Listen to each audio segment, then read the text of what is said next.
Bihar librarian भर्ती परीक्षा 2025 की तैयारी करने वाले तमाम विद्यार्थियों को मेरी तरफ से हार्दिक शुभकामनाएं। जैसा कि आप सभी जानते हैं कि बहुत जल्द बिहार में 6,500 पदों पर नोटिफिकेशन निकलने वाला है, जिसका आयोजन बीपीएससी के द्वारा किया जाएगा। आप सबसे मेरा विशेष आग्रह है कि जितना जल्दी हो सके सिलेबस को पूरा कर लें, ताकि आपको ज़्यादा से ज़्यादा रिवीजन और एमसीक्यू सॉल्व करने का टाइम मिलेगा दोस्तों। क्योंकि दोस्तों ये एक ऐसी वैकेंसी है, आज़ादी के बाद हम कह सकते हैं कि भारत की सबसे बड़ी वैकेंसी है। इतने पदों पर ना तो वैकेंसी कभी आएगी ना आज तक आई थी। तो अगर आपके पास लाइब्रेरी साइंस में BLS है तो जितना जल्दी हो सके इस सिलेबस को पूरा कर लो, ताकि आपका सपना पूरा हो सके दोस्तों। लेकिन इस क्लास को शुरू करने से पहले मैं आपसे ये कहना चाहता हूँ कि आप अपने हाथ में पेन और रजिस्टर ले लीजिए। जो ये टॉपिक पढ़ा रहा हूँ इसका आप बढ़िया सा नोट्स बनाइए, उसके बाद रिवीजन कीजिए और इस टॉपिक के बाद जो मैं 20 क्वेश्चन कराऊंगा, ताकि आपको 20 क्वेश्चन करने के बाद आपको अंदर खुद के अंदर एक कॉन्फिडेंस आ जाएगा दोस्तों। जो विद्यार्थी पहली बार इस क्लास को देख रहे हैं उनसे मेरा विशेष निवेदन है कि आप हमारा टेलीग्राम चैनल ज्वाइन कीजिए, जिसका नाम है OSI फॉर लाइब्रेरी साइंस। ये भारत का सबसे बड़ा जो है क्या कह सकते हैं कि टेलीग्राम चैनल है लाइब्रेरी साइंस का, जहाँ हर अपडेट मिलती है। और अगर आपने अगर आप हमारे साथ बिहार लाइब्रेरियन की तैयारी करना चाहते हैं और अगर आप हमारा डेमो देखना चाहते हैं तो ऐप डाउनलोड कर लें प्ले स्टोर से, और बिहार वाले कोर्स में जाकर आप फ्री कंटेंट जरूर देखें। और अधिक जानकारी के लिए दिए गए नंबर पर कॉल कर सकते हैं। ये स्पेशली बिहार का नंबर है, आप यहाँ पर कभी भी कॉल कर सकते हैं दोस्तों। और अभी तक आपने हमारा व्हाट्सअप चैनल ज्वाइन नहीं किया है, जल्द से जल्द व्हाट्सअप चैनल ज्वाइन कर लीजिए, जिसका लिंक हमने डिस्क्रिप्शन के अंदर दे दिया है। और बहुत जल्द हम क्विज शुरू करेंगे, और OSI फॉर लाइब्रेरी साइंस है व्हाट्सअप चैनल, ध्यान रखना। देखिए दोस्तों, इस क्लास को शुरू करने से पहले मैं आपको 2-3 बातें बताना चाहता हूँ। देखिए, ये एक 100% सत्य की बात है कि आप में से 90% विद्यार्थी जिन्होंने डिस्टेंस एजुकेशन से कोर्स किया हुआ है, मतलब बिहार में मैंने देखा है कि 90% विद्यार्थी जो प्राइवेट जॉब भी करते हैं और जॉब के साथ साथ उन्होंने लाइब्रेरी साइंस में BLS डिग्री प्राप्त कर ली है, लेकिन उन्हें कंपटीशन एग्जाम के बारे में नॉलेज नहीं है।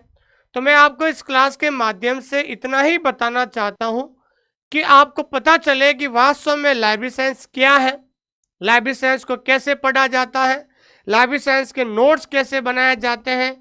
ये तमाम चीज़ें मैं बताने के लिए आप लोगों के पास आया हूँ। तो मेरा आप सभी लोगों से इतना ही निवेदन है कि पहले आप जो आपकी थ्योरी है उस थ्योरी का कॉन्सेप्ट क्लियर करो। आप जब तक प्रत्येक टॉपिक का थ्योरी कॉन्सेप्ट क्लियर नहीं होगा तब तक कुछ समझ में नहीं आएगा। आप सोच रहे हैं कि मैं MCQ से मेरा सिलेक्शन हो जाएगा, कभी सिलेक्शन नहीं होगा। तो उठा लीजिए मेरे साथ पेन और अपनी कॉपी। आइए शुरुआत करते हैं आज का टॉपिक। इससे पहले मैंने 3-4 और टॉपिक पढ़ाए हैं, लाइव पढ़ाए हैं एप्लीकेशन पे, यूट्यूब पे। आप जाके ILA, ALA, RRRF उनको भी देख सकते हैं दोस्तों।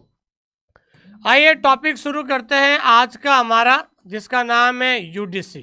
क्या नाम है दोस्तों? UDC। देखिए, सबसे इंपॉर्टेंट पहले बात करते हैं कि what is the full form of UDC, कि भाई UDC की फुल फॉर्म क्या है। ठीक है ना, हम पढ़ रहे हैं क्लासिफिकेशन, और मेरा एक मानना है दोस्तों कि ऐसा माना जाता है कि अगर लाइब्रेरी साइंस में जिस विद्यार्थी ने क्लासिफिकेशन और कैटलॉगिंग पर अच्छा कमांड कर लेता है तो उसका सिलेक्शन दुनिया की कोई ताकत नहीं रोक सकता। तो ये भी एक क्लासिफिकेशन का पार्ट है। तो आज हम शुरू कर रहे हैं UDC। तो पहले UDC की फुल फॉर्म बताए हैं। तो UDC की फुल फॉर्म है यूनिवर्सल डेसिमल क्लासिफिकेशन। UDC की फुल फॉर्म क्या है दोस्तों? Universal decimal classification. ये आपके UDC की फुल फॉर्म है। दूसरी बात ये ध्यान रखना है कि आपके मन में ये सवाल आता है कि यार UDC क्या है, कि व्हाट इज UDC। भाई आप UDC टॉपिक तो पढ़ रहे हैं, लेकिन आपको पता ही नहीं कि भाई UDC है क्या। तो मैं बताना चाहता हूँ UDC क्या है, कि it is a library classification scheme. It is a library classification scheme, ये एक पुस्तकालय वर्गीकरण पद्धति है। ये एक पुस्तकालय वर्गीकरण पद्धति है। क्या है दोस्तों? ये एक पुस्तकालय वर्गीकरण पद्धति है। देखिए वर्गीकरण पद्धति क्या होती है, तो मैं आपको थोड़ा सा पीछे ले जाना चाहता हूँ। देखिए आप बहुत जल्द सभी लोग गवर्नमेंट स्कूल में जो लाइब्रेरी होती है उस लाइब्रेरी के लाइब्रेरियन बनने वाले हैं। तो एक लाइब्रेरी के अंदर जब हम किताबों को व्यवस्थित करना चाहते हैं, जब कोई पाठक आपके पास आता है उसका समय बचाने के लिए आप उसकी जल्द से जल्द हेल्प करना चाहते हैं, तो किताबों को व्यवस्थित करने के लिए आपको अपनी लाइब्रेरी में एक वर्गीकरण पद्धति को फॉलो करना पड़ेगा, ताकि उस वर्गीकरण पद्धति के हिसाब से आपके जो लाइब्रेरी में अलग अलग विषय की किताबें हैं उन विषय के हिसाब से आपको मेन क्लास देनी होती है। तो कहने का मतलब ये है दोस्तों कि अगर वर्ल्ड लेवल की बात करें तो पूरे विश्व में सबसे ज़्यादा अगर कोई वर्गीकरण पद्धति का यूज होता है अलग अलग लाइब्रेरी में, वो है डीडीसी। उसके बाद एलसीसी है, भारत में कोलन क्लासिफिकेशन है और यूडीसी भी है। तो कुल मिलाकर हम कह सकते हैं कि यूडीसी एक पुस्तकालय वर्गीकरण पद्धति है जिनका प्रयोग हमेशा लाइब्रेरी में होता है, ताकि किताबों को व्यवस्थित रह सके और स्टूडेंट का समय बचा जा सके। तो क्या है दोस्तों? यूडीसी एक पुस्तकालय वर्गीकरण पद्धति है। उसके बाद सबसे इम्पोर्टेंट सवाल बनता है कि यूडीसी को डेवलप कब किया गया था। डेवलप का मतलब होता है विकसित, ठीक है। तो यूडीसी को डेवलप कब किया गया था? 1895 में। कब डेवलप किया गया था? 1895 में। और कहाँ पर दोस्तों? बेल्जियम। कहाँ पर दोस्तों? बेल्जियम शहर में। तो बेल्जियम शहर में यूडीसी को 1895 में डेवलप किया गया था। अब सवाल आता है कि भाई डेवलप तो 1895 और किस में हो गया भाई? बेल्जियम हो गया। लेकिन सवाल आता है कि इसको डेवलप किसके द्वारा किया गया था, ठीक है ना। तो ध्यान रखना है, डेवलप किया गया था FID। FID का मतलब होता है फिड के द्वारा, ठीक है ना।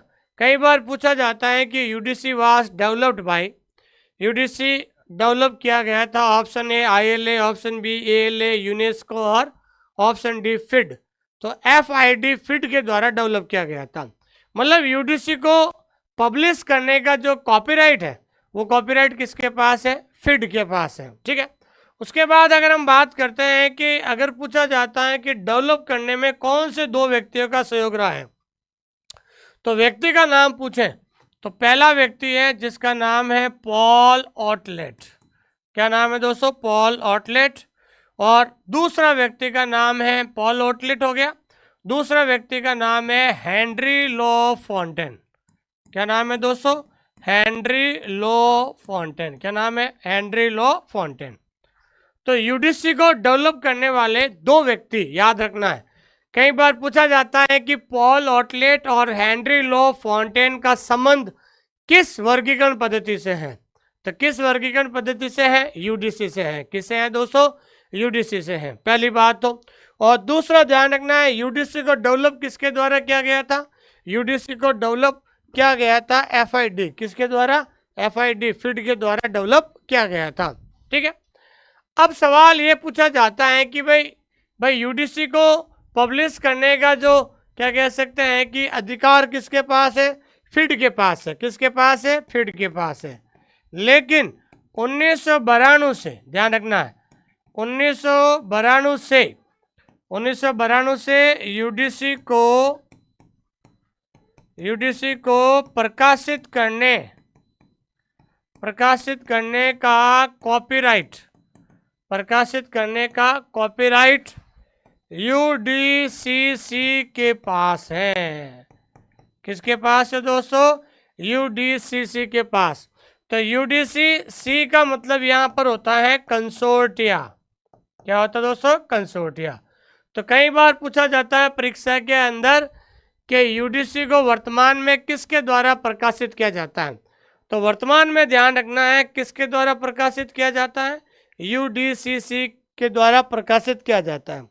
क्योंकि पहले जो है यूडीसी को प्रकाशित करने का जो कॉपीराइट है एफआईडी के पास था, लेकिन 1992 से जो है लगातार यूडीसी को प्रकाशित करने का जो कार्य है वो कौन कर रही है, यूडीसीसी के पास कॉपीराइट है जो है प्रकाशित करने का। तो दो व्यक्ति कौन है दोस्तों, पहला व्यक्ति है पॉल ऑटलेट और दूसरा व्यक्ति है हेनरी लो फॉन्टेन। कौन सा है दोस्तों, हेनरी लो फॉन्टेन है। अब हम दोनों व्यक्ति के बारे में थोड़ा सा संक्षिप्त पढ़ते हैं। पहला व्यक्ति है जिसका नाम है पॉल ऑटलेट। क्या नाम है दोस्तों, पॉल ऑटलेट। देखिए पॉल ऑटलेट के बारे में एक सबसे इंपॉर्टेंट चीज बताना चाहता हूं कि द टर्म यानी the term documentation, the term documentation was coined by Paul Otlet. ठीक है ना, कि ये जो डॉक्यूमेंटेशन वर्ड है, ये वर्ड सबसे पहले किसके द्वारा यूज किया गया था, तो ध्यान रखना डॉक्यूमेंटेशन यानी जिसे हिंदी में कहते हैं दस्तावेजीकरण। क्या कहते हैं दोस्तों, दस्तावेजीकरण। कि जो ये डॉक्यूमेंटेशन वर्ड है ये किसके द्वारा यूज किया गया था, तो डॉक्यूमेंटेशन जो वर्ड है ये यूज किया गया था पॉल ऑटलेट के द्वारा। और ये यूज कब किया गया था दोस्तों, 1931 में। कब यूज किया गया था, 1931 में। उसके बाद डॉक्यूमेंटेशन शब्द का यूज करने पर इन्हें क्या कहा जाता है दोस्तों, he is called as the father of documentation. इन्हें क्या कहा जाता है दोस्तों, डॉक्यूमेंटेशन का फादर। क्या कहा जाता है दोस्तों, डॉक्यूमेंटेशन का क्या कहा जाता है, फादर कहा जाता है। ठीक है ना दोस्तों। तो वर्ल्ड में सबसे पहले डॉक्यूमेंटेशन शब्द का प्रयोग पॉल ऑटलेट के द्वारा 1931 में किया गया था। इसलिए पॉल ऑटलेट को क्या कहा जाता है, डॉक्यूमेंटेशन का फादर अर्थात दस्तावेजीकरण का जनक, अर्थात दस्तावेजीकरण का जनक कहा जाता है। ठीक है। और तीसरी चीज आपको ये ध्यान रखना है कि पॉल ऑटलेट की एक बहुत ही फेमस बुक है, द बुक, जिसका नाम है ट्रैट डी डॉक्यूमेंटेशन। ट्रैट डी डॉक्यूमेंटेशन नाम क्या है दोस्तों, ट्रैट डी डॉक्यूमेंटेशन। ठीक है ना, किताब का नाम है कि ट्रैट डी डॉक्यूमेंटेशन। जो किताब है ये किताब किसकी है दोस्तों, पॉल ऑटलेट की है, पॉल ऑटलेट की है। और ये किताब कब लिखी गई थी, 1934 में। ये किताब कब आई थी दोस्तों, 1934 में इस किताब को लिखी गई है। तो पॉल ऑटलेट के बारे में तीन बातें रखना है ध्यान, कि सबसे पहले वर्ल्ड में डॉक्यूमेंटेशन शब्द का जो प्रयोग है किसने किया था, पॉल ऑटलेट ने किया था।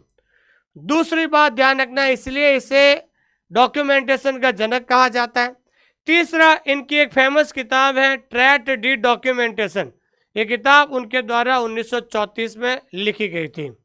अब दूसरा व्यक्ति है जिसके बारे में हम बात करते हैं, हेनरी लो फॉन्टेन। क्या नाम है दोस्तों, हेनरी लो फॉन्टेन।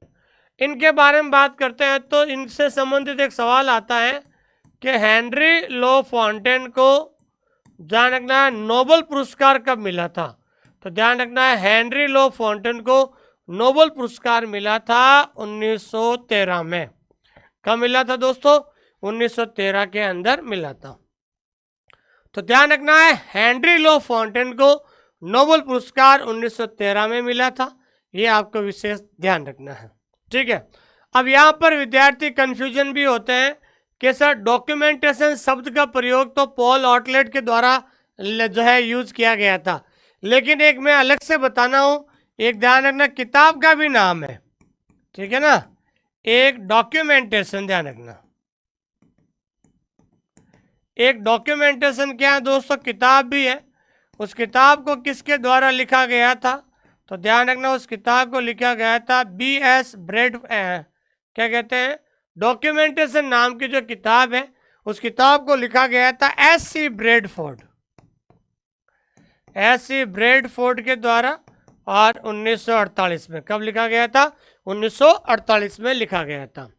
तो मेरे कहने का तात्पर्य ये है आप लोगों से कि जब सवाल बनता है कि डॉक्यूमेंटेशन शब्द को यूज करने वाला व्यक्ति कौन है, पॉल ऑटलेट है, लेकिन डॉक्यूमेंटेशन नामक किताब को लिखने वाला व्यक्ति कौन है, एस.सी. ब्रैडफोर्ड है। कौन है दोस्तों?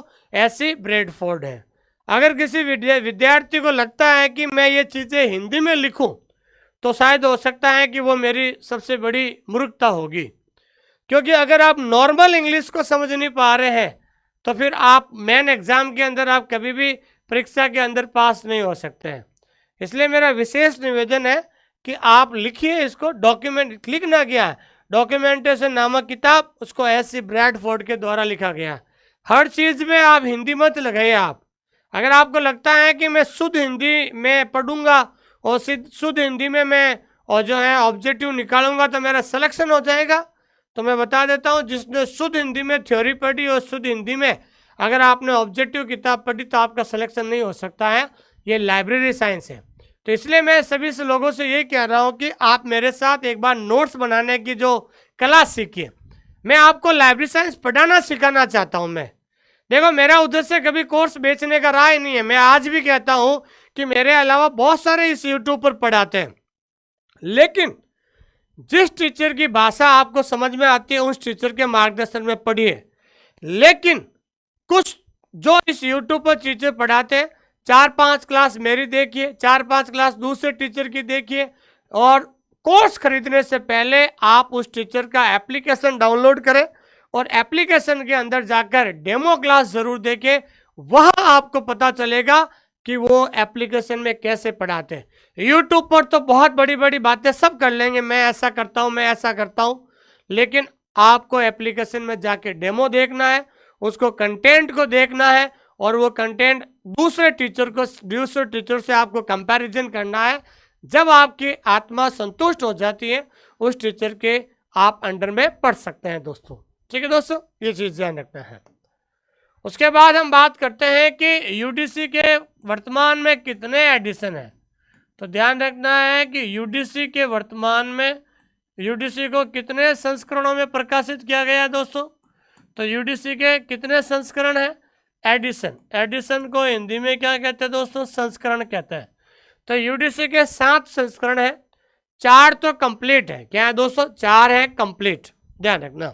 तो सबसे पहले हम बात करते हैं कि 4 complete edition. Complete edition, complete edition का मतलब होता है पूर्ण संस्करण। 4 क्या है दोस्तों? पूर्ण संस्करण है। इसमें हम बात करते हैं फर्स्ट एडिशन। ठीक है, फर्स्ट एडिशन 1905 में आया था, और कौन सी भाषा में प्रकाशित हुआ? फ्रेंच में। ठीक है, सेकेंड एडिशन, सेकेंड एडिशन ध्यान रखना है 1927 में आया था। कौन सी भाषा में प्रकाशित हुआ? फ्रेंच भाषा में। देखिए सवाल क्या बनेगा, सवाल ये बनेगा कि फर्स्ट एडिशन जो 1905 में आया था वो कौन सी भाषा में प्रकाशित हुआ? तो आपको ध्यान रखना पड़ेगा फ्रेंच भाषा में। कौन सी भाषा में? French. Second edition 1927, third edition 1934 और फोर्थ एडिशन 1943।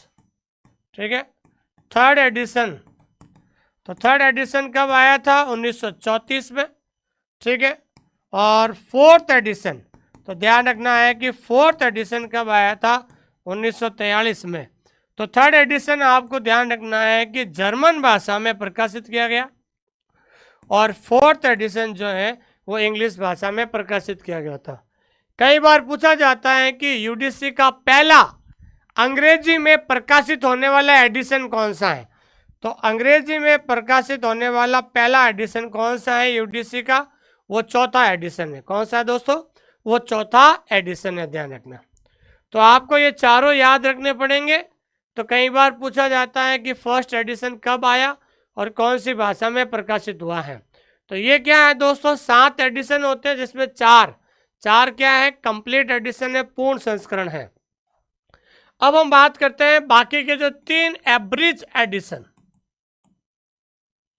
3 क्या है दोस्तों? Average edition. ठीक है, जिसे हम कहते हैं संक्षिप्त संक्षिप्त संस्करण, क्या कहते हैं दोस्तों? संक्षिप्त संस्करण कहते हैं, जिसे हम एब्रिज्ड एडिशन कहते हैं दोस्तों। तो एब्रिज्ड एडिशन जो तीन कौन कौन से आ गए, एक तो 1948 में, 1957 में और 1967 में। तो पहला जो आया था 1948 में, सेकंड आया था 1957 में और थर्ड एडिशन आया था 1967 में। ये तीनों जो एडिशन है ये कौन सी भाषा में प्रकाशित हुए? अंग्रेजी में। ठीक है, अंग्रेजी भाषा में प्रकाशित हुए। तो अब जो यूडीसी की जो ऑफिशियल लैंग्वेज है, यूडीसी की जो ऑफिशियल लैंग्वेज का मतलब होता है आधिकारिक भाषा। कौन सी भाषा दोस्तों? आधिकारिक भाषा। तो यूडीसी की जो ये आधिकारिक भाषा है वो कौन सी है दोस्तों? वो इंग्लिश है। वो कौन सी है दोस्तों? वो इंग्लिश है। तो कहने का मतलब अगर पूछा जाता है कि वर्तमान में यूडीसी की जो ऑफिशियल लैंग्वेज कौन सी है, तो आपको पता होना चाहिए कि यूडीसी की जो ऑफिशियल लैंग्वेज है वो अब इंग्लिश है। क्या है दोस्तों? इंग्लिश है, ध्यान रखना। ठीक है, तो ये जो चीज़ें, जो बेसिक चीज़ें मैं पढ़ा रहा हूँ, यहीं से आपके सवाल बनेंगे। देखिए, पहली बात तो मैं ये बताना चाहता हूँ, you are going to face the competition of school librarian. मैं आपको बताना चाहता हूँ कि आप स्कूल लाइब्रेरियन का तैयारी कर रहे हैं, ना कि आप असिस्टेंट प्रोफेसर की तैयारी कर रहे हैं। तो आपका जो क्वालिफिकेशन है वो BLS लेवल की है, तो आपके सवाल भी ऐसे ही पूछे जाएंगे, ध्यान रखना। मैं देखो, कई बार क्या होता है कि एक टीचर जो होता है ना, स्टूडेंट्स को डराने के लिए ऐसे सवाल लेकर आता है, अटपटे से सवाल लेकर आता है और स्टूडेंट के सामने फेंक देता है, और स्टूडेंट सोचता है कि यार ऐसे सवाल कहाँ से आए, किताबों के अंदर भी नहीं है। वो सवाल केवल स्टूडेंट्स को डराने के लिए होते हैं, ठीक है ना कि ऐसे सवाल कभी नहीं पूछे जाते हैं। मैं आपको बताना चाहता हूं कि अभी राजस्थान में RPSC सेकेंड ग्रेड का एग्जाम हुआ था, और RPSC तो बहुत लेवल के क्वेश्चंस कराते हैं, हाई लेवल के। तो मैंने अभी टेलीग्राम के अंदर PDF डाली थी, 100 में से 80 क्वेश्चन मेरे पढ़ाए हुए, यानी मेरे ऑनलाइन स्कूल इंडिया ऐप के कंटेंट में से मिले थे, 100 में से 80 सवाल, और उसका मैंने प्रूफ भी दिया था टेलीग्राम चैनल पर। ठीक है ना? तो कहने का मतलब यह नहीं है, मेरा काम आपको डराना नहीं है, मेरा काम है आपको लाइब्रेरी साइंस पढ़ना सिखाना, मेरा काम है आप लोगों को अच्छा गाइडेंस देना, मेरा काम है आप लोगों को अच्छा कंटेंट उपलब्ध कराना, मेरा काम है आप लोगों को जो है सिलेक्शन के लिए हर प्रयास कर सकता हूं, मैं आपके लिए करूंगा दोस्तों। तो कहने का मतलब यह है कि एक हर चीज़ का एक प्रोसेस होता है, जितना जल्दी हो सके आप टॉपिक वाइज थ्योरी से नोट्स बना लीजिए, वीडियो देख के टेस्ट दीजिए, ये चीज़ें हैं। ये सारी चीज़ें मैं आप लोगों को इसलिए कह रहा हूँ कि मैंने भी बहुत लंबा संघर्ष किया है इस लाइब्रेरी साइंस के फील्ड में। KVS लेवल का इंटरव्यू दिया, एक एक पोस्ट पे मैंने रिटर्न निकाला, फिर राजस्थान में अच्छी रैंक से मेरा सिलेक्शन हो गया। तो जो मैंने संघर्ष के दौरान और अनुभव से जो चीज़ें मैंने सीखी है, मैं आप लोगों को इस सब्जेक्ट को इतना, आप लोगों के लिए मैंने सब्जेक्ट को इतना ईजी बना लिया है कि अगर आपने मेरे 3 स्टेप को फॉलो कर लिया तो आपका सिलेक्शन दुनिया की कोई ताकत नहीं रोक सकती है। पहला है, जितना जल्दी हो सके सिलेबस पूरा कर लीजिए। दूसरा है, ज़्यादा से ज़्यादा रिवीजन कीजिए, टेस्ट दीजिए। जैसे ही नोटिफिकेशन आएगा हम आपके लिए लाइव क्लास भी शुरू कर देंगे दोस्तों। ठीक है, उसके बाद आगे देखिए। ठीक है, उसके बाद ध्यान रखना है, यूडीसी में P नोट्स का प्रयोग किया जाता है। किसका प्रयोग किया जाता है? तो यूडीसी में P नोट्स का प्रयोग रिवीजन के लिए किया जाता है। किसके लिए किया जाता है दोस्तों? रिवीजन के लिए किया जाता है। किसके लिए दोस्तों? रिवीजन के लिए किया जाता है। ये कई बार विद्यार्थी कंफ्यूज होते थे, तो हमेशा ध्यान रखना है कि यूडीसी में P नोट्स का प्रयोग होता है, और P नोट्स का प्रयोग हमेशा यूडीसी में रिवीजन के लिए किया जाता है। ये चीज़ आपको ध्यान रखना है। दूसरा, यूडीसी में ऑक्सिलरी टेबल्स, क्या है दोस्तों? ऑक्सिलरी टेबल्स, जिसे हिंदी में कहते हैं सहायक सारणियाँ। क्या कहते हैं दोस्तों? सहायक सारणियाँ। तो यूडीसी में सहायक सारणियाँ 2 प्रकार की होती हैं। यूडीसी में सहायक सारणियाँ कितनी प्रकार की होती हैं? 2 प्रकार की होती है। पहला है कॉमन, जिसे हिंदी में कहते हैं सामान्य, और दूसरा है स्पेशल। स्पेशल जिसे हिंदी में कहते हैं विशेष। क्या कहते हैं दोस्तों? विशेष। ये पूछा जाता है। पहला सवाल तो ये बनेगा कि भाई ऑक्सिलरी टेबल्स यानी सहायक सैन्य का प्रयोग किस में होता है? Option A CC, option B DDC, option C UDC. तो इसका सही आंसर होगा यूडीसी। क्या होगा दोस्तों? यूडीसी होगा, पहली बात तो। दूसरा पूछेंगे कि यूडीसी में ऑक्सिलरी टेबल कितने प्रकार के होते हैं? तो ऑक्सिलरी टेबल जो है 2 प्रकार के होते हैं। एक ध्यान रखना, पूछा जाता है कि यूडीसी किस प्रकार की वर्गीकरण पद्धति है? तो यूडीसी एक लगभग पक्षात्मक वर्गीकरण पद्धति है। लगभग पक्षात्मक यानी ऑलमोस्ट फेसेटेड यानी एक लगभग पक्षात्मक वर्गीकरण पद्धति है। क्या दोस्तों? लगभग पक्षात्मक वर्गीकरण पद्धति है, जिसे हम कहते हैं, क्या कहते हैं? यूडीसी। सवाल पूछा जाता है कि यूडीसी किस प्रकार की वर्गीकरण पद्धति है? तो यूडीसी ध्यान रखना है एक लगभग पक्षात्मक वर्गीकरण पद्धति है, जिससे स्टूडेंट्स बहुत ज़्यादा कन्फ्यूजन रहता है। एक बात बताना चाहता हूँ कि आजकल कुछ ऐसे सिंपल टॉपिक जो हर कोई पढ़ा सकता है और वो खुद पढ़कर आ जाता है और पढ़ा देता है, और कई बार क्या होता है, पढ़ाते समय सामने जो है आजकल लिख कर भी लेकर आते हैं, उसको देख कर भी पढ़ा देते हैं। आजकल तो एक नया ट्रेंड चल गया है ऑनलाइन में, यही तो होता है फ्रॉड, सबसे बड़ा फ्रॉड। क्योंकि आपको पता है कि जो जनरल टॉपिक होते हैं, जैसे मान लीजिए आज एमसीक्यू लेके आए और एमसीक्यू लाते हैं और सीधा टिक लगा देते हैं। और आजकल एमसीक्यू पढ़ाने का बहुत ज़्यादा शौक है लोगों को, क्योंकि उनको पता है कि टॉपिक तो नहीं पढ़ा सकते हैं। इसलिए मेरा विशेष निवेदन है कि आजकल जो ये फ्रॉड चल रहा है, इसलिए फ्रॉड का ध्यान रखें और कम से कम आप उस टीचर से पढ़े जो टॉपिक पढ़ाता है। फिर उसके बाद एप्लीकेशन में जाओ, डेमो क्लास देखो, चीज़ें क्लियर करो, उसके बाद चीज़ें आपको क्लियर होगी। ध्यान रखना, कहीं ऐसा नहीं है आप 999 के चक्कर में वहाँ पर फंस जाओ और वहाँ पर आपको पता ही नहीं चले क्या है क्या नहीं है। क्योंकि ILA, ALA, IFLA, UNESCO, RRRL, ये टॉपिक तो कोई भी पढ़ा देगा वहाँ पर, किसी किताब से पढ़कर आएंगे पढ़ा देंगे। लेकिन जो ये क्लासिफिकेशन कैटलॉगिंग है ना, ये वही पढ़ा पाएगा जो लाइब्रेरी साइंस का कंपटीशन एग्जाम पास कर चुका है। ध्यान रखना, ठीक है? इसलिए इससे फ्रॉड से जरूर फंसे, ठीक है ना? ये ध्यान रखना आपको, आजकल एक बहुत बड़ा फ्रॉड चल रहा है, इसलिए इस फ्रॉड का ध्यान रखें आप, ठीक है? तो कहने का मतलब है कि यूडीसी एक लगभग पक्षात्मक वर्गीकरण पद्धति है दोस्तों, ठीक है? उसके बाद हम बात करते हैं कि यूडीसी में मिक्स्ड नोटेशन का मतलब होता है मिश्रित अंकन। यूडीसी में किसका प्रयोग होता है दोस्तों? मिश्रित अंकन का प्रयोग किया जाता है। मिश्रित अंकन का प्रयोग किया जाता है। ये कई बार अपन एक टॉपिक पढ़ेंगे, कौन सा टॉपिक पढ़ेंगे?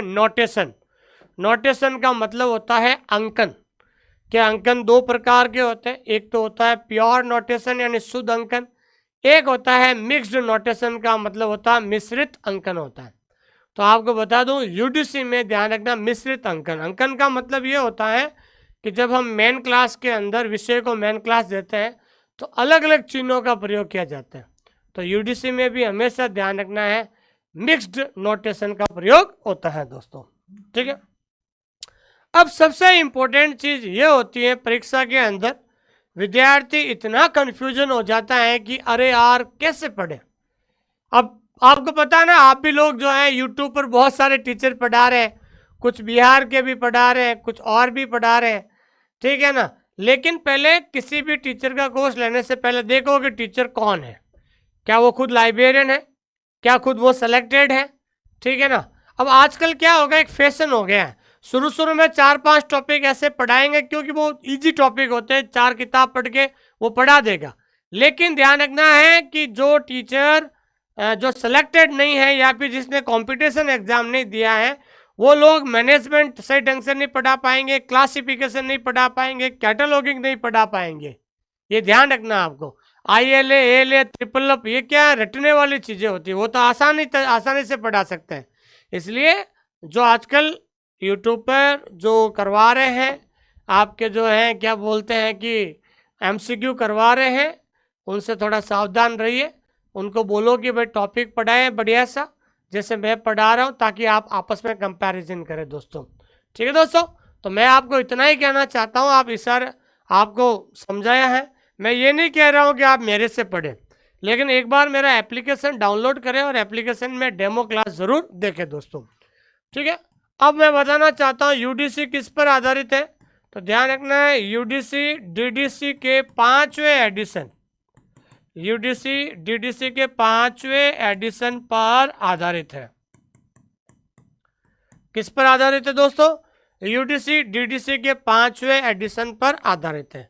तो ये ध्यान रखना, UDC किस पे आधारित है भाई? 5वें एडिशन पर आधारित है।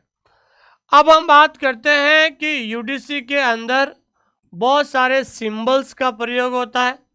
सिंबल्स कह सकते हो, साइन कह सकते हो, बहुत सारे सिंबल्स और साइन का प्रयोग होता है, जहाँ से एग्जाम के अंदर, परीक्षा के अंदर पूछा जाता है।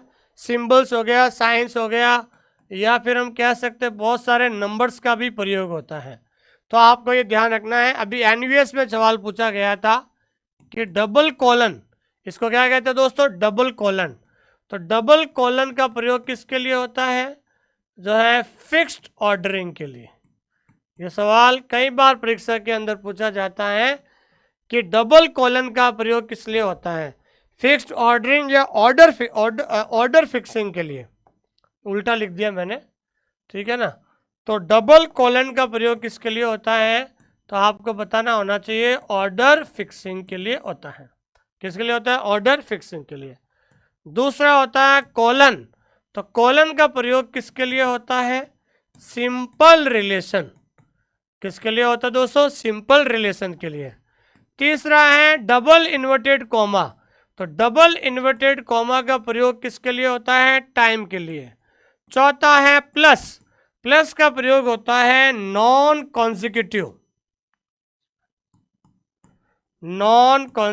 या फिर कोऑर्डिनेशन। नॉन कॉन्जिक्यूटिव या फिर कोऑर्डिनेशन के लिए हमेशा प्लस का प्रयोग किया जाता है। तो आपको ये ध्यान रखना है। पांचवा जो होता है वो होता है इक्वल।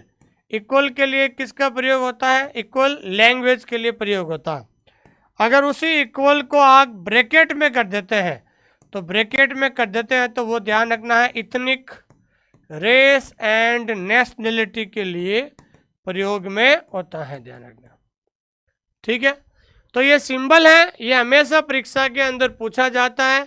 इन सिंबल को आपको हमेशा के लिए ध्यान रखना पड़ेगा, और परीक्षा में ये पूछे जाते हैं, आपको ध्यान रखना है। ठीक है ना। तो कई बार पूछा जाता है कि जैसे प्लस का प्रयोग नॉन कॉन्जिक्यूटिव या कोऑर्डिनेशन के लिए, डबल कॉलन का ऑर्डर फिक्सिंग के लिए, इक्वल का लैंग्वेज के लिए, इक्वल को ब्रैकेट में लिख देंगे तो इतनी रेस और नेशनलिटी के लिए इनका प्रयोग किया जाता है। हालांकि हमने एप्लीकेशन में सारे सिंबल लिखा दिए हैं, आपको केवल नोट्स बनाना है और बार बार आपको क्या करना है दोस्तों? रिवीजन करना है, ताकि आपको किसी प्रकार की कोई प्रॉब्लम नहीं हो दोस्तों। तो आज हमने एक छोटा सा टॉपिक पढ़ा है, अब हम इसके क्वेश्चंस आंसर करते हैं, ताकि आपको पता चलेगा कि वास्तव में लाइब्रेरी साइंस को कैसे पढ़ा जाता है। देखिए दोस्तों, क्वेश्चन आंसर करने से पहले मैं आपको ये बताना चाहता हूँ कि हमारा एक टैगलाइन है दोस्तों जी। अभी तक हमने UDC का जो है थ्योरी अभी तक हमने पढ़ी है। उम्मीद करता हूँ कि आप लोगों ने इस थ्योरी का बढ़िया सा नोट्स बना लिया है। अब थ्योरी पढ़ने के बाद हम उस इम्पोर्टेंट क्वेश्चन के ऊपर चर्चा करेंगे। और इम्पोर्टेंट क्वेश्चन का मतलब ये होता है कि जब आप थ्योरी पढ़ते हो, आप रिवीजन करते हो, उसके बाद आपको कैसा आत्मविश्वास कब जागेगा भाई जो टॉपिक मैंने पढ़ा है वो कितना याद हुआ है। तो वो आत्मविश्वास ज़्यादा से ज़्यादा MCQ सॉल्व करने से आता है दोस्तों। इसलिए मेरा विशेष निवेदन है कि हमारा एक टैगलाइन है दोस्तों, जब तक लिखोगे नहीं तब तक सीखोगे नहीं। तो आप सभी से मेरा विशेष निवेदन है कि एक बार सिलेबस को लिख लीजिए, नोट्स बना लीजिए, ताकि उसके बाद आपको अच्छी तरीके से समझ में आ जाएगा दोस्तों। आइए शुरुआत करते हैं। पहला सवाल, पहला सवाल ये है कि दोस्तों डीडीसी में कोलन साइन का प्रयोग किसके लिए होता है? तो मैंने अभी बताया था आपको कि बहुत सारे ऐसे सिंबल है यूडीसी में, तो सिंबल का प्रयोग किया जाता है, उसमें ए ऑप्शन होगा, नहीं इसमें होगा कोलन। तो कोलन के लिए हमेशा ध्यान रखना है रिलेशन का प्रयोग होता है। किसका होता है दोस्तों? रिलेशन का प्रयोग होता है। तो कोलन के लिए रिलेशन का प्रयोग होता है। दूसरा है यूडीसी को मेंटेन किया जाता है। देखिए वर्तमान में यूडीसी का कॉपीराइट जो है वो कॉपीराइट किसके पास है? यूडीसी कंसोर्टिया के पास है। और कब से है दोस्तों? 1992 से है। कब से है दोस्तों?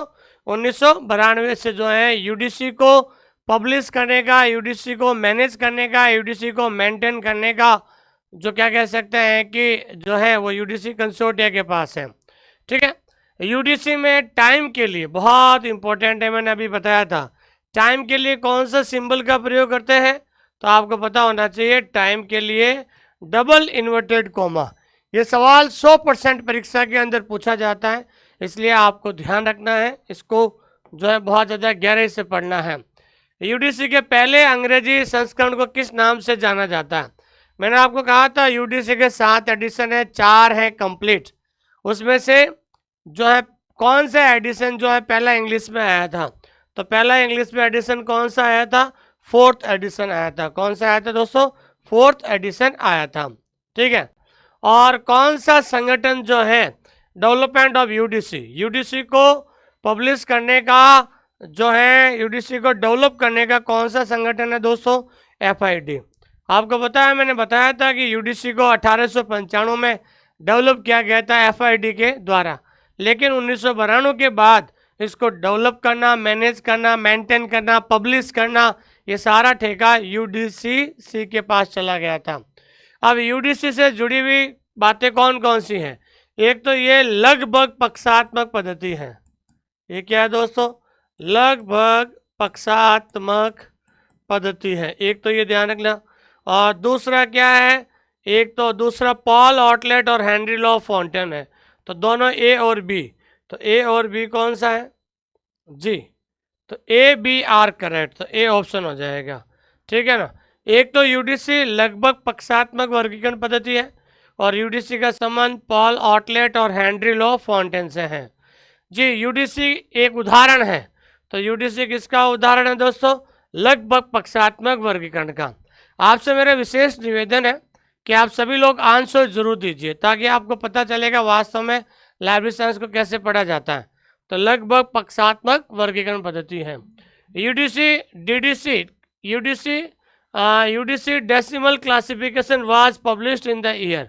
भाई यूडीसी को पहला एडिशन कब आया था? तो यूडीसी का पहला एडिशन जो है 1905 में आया था दोस्तों। निम्नलिखित में से कौन सा संगठन यूडीसी के विकास के लिए उत्तरदायी था? मतलब यूडीसी को डेवलप करने का कौन सा संगठन था? वो संगठन था एफआईडी। कौन था दोस्तों? एफआईडी था। तो फिट जो है यूडीसी को डेवलप करने का रेस्पॉन्सिबल था। Henry law Fontaine and Paul outlet निम्नलिखित में से किस वर्गीकरण से जुड़े थे? तो हेनरी लॉ फॉन्टेन और पॉल आउटलेट जो हैं वो किससे जुड़े हुए थे? यूडीसी से जुड़े हुए थे। किससे जुड़े हुए थे दोस्तों? यूडीसी से जुड़े हुए थे। ठीक है। और यूडीसी में कोष्टक को अंदर जो है इक्वल को कोष्टक के अंदर रखा जाता है। मैंने आपको बताया था, अगर ये आता है तो ये ध्यान रखना है लैंग्वेज के लिए आता है। खाली इक्वल है तो लैंग्वेज, लेकिन इक्वल को कोष्टक में आ जाता है। ठीक है ना। तो अगर इक्वल को कोष्टक में आ जाता है तो समझ लीजिए रेशियल और एथनिक ग्रुप को आ जाएगा। कोष्टक का मतलब होता है कि जब इक्वल विद इन पैरेंथेसिस, जब पैरेंथेसिस के अंदर हो तो। देखिए दोस्तों, हमारा एक मूल मंत्र है, और सफलता का मूल मंत्र यह है दोस्तों कि पढ़े उनसे जो स्वयं चयनित है। देखिए मैं आपको बार बार ये कह रहा हूँ कि आपको सही मार्गदर्शन, सही तरीका, सही रणनीति वही दे सकता है जो खुद इस भर्ती में या इसमें सेलेक्टेड है। ठीक है ना दोस्तों। क्योंकि आज आपके सामने मैंने कहीं कंपटीशन एग्जाम दिए, फिर राजस्थान में मैंने अच्छी रैंक से मैंने लाइब्रेरियन का जो है मैंने सिलेक्शन लिया, और उसके बाद सबसे बड़ी बात क्या, उसके बाद ये है दोस्तों कि 3 साल से मैं पढ़ा रहा हूँ, नेशनल लेवल का कंटेंट आपको दे रहा हूँ। तो कहने का मतलब ये है दोस्तों, अगर आपको सिलेक्शन लेना है जितना जल्दी हो सके सिलेबस पूरा कीजिए। हर एक टॉपिक का वीडियो है, वीडियो के नीचे पीडीएफ है और पीडीएफ के नीचे टेस्ट है। तो पीडीएफ से नोट्स बनाइए, नोट्स बनाने के बाद वीडियो देखिए, टेस्ट दीजिए, चीज़ें क्लियर हो जाएगी दोस्तों। उसके बाद रिवीजन शुरू करें। आपको मैंने बताया था कि टॉपिक वाइज एमसीक्यू, एप्लीकेशन के अंदर टॉपिक वाइज एमसीक्यू है, उसे आप रिवीजन करें और एमसीक्यू सॉल्व करें आप टॉपिक वाइज। मैंने क्या कहा था, मैं बार बार आपको टॉपिक वाइज कह रहा हूँ। देखिए, डायरेक्ट ऑब्जेक्टिव पढ़ने से आपका सिलेक्शन नहीं होगा। जब तक आपका टॉपिक का कॉन्सेप्ट क्लियर नहीं होगा तब तक कोई प्रॉब्लम नहीं रहेगी। इसलिए ध्यान रखना है, टॉपिक वाइज जो है जरूर एमसीक्यू निकालिए, जिससे आपके अंदर एक सिलेक्शन की फीलिंग आएगी। क्या आएगी दोस्तों? सिलेक्शन की फीलिंग आएगी। और अगला सवाल है, यूडीसी में भाषा का मतलब होता है लैंग्वेज। तो लैंग्वेज को दर्शाने के लिए किसका प्रयोग होता है? वो होता है इक्वल का प्रयोग होता है। और यूडीसी में प्लस, तो प्लस का प्रयोग किसके लिए होता है? कोऑर्डिनेशन रिलेशनशिप, मैंने बताया था आपको। तो ये बहुत सारे सिंबल हैं, इनका ध्यान रखना है। और यूडीसी में जो कॉमन आइसोलेट है, तो कॉमन आइसोलेट को क्या कहा जाता है? Common auxiliary tables. क्या कहा जाता है दोस्तों? कॉमन ऑक्सिलरी टेबल्स कहा जाता है। अगला है, कॉमन ऑक्सिलरी टेबल कितने प्रकार की है?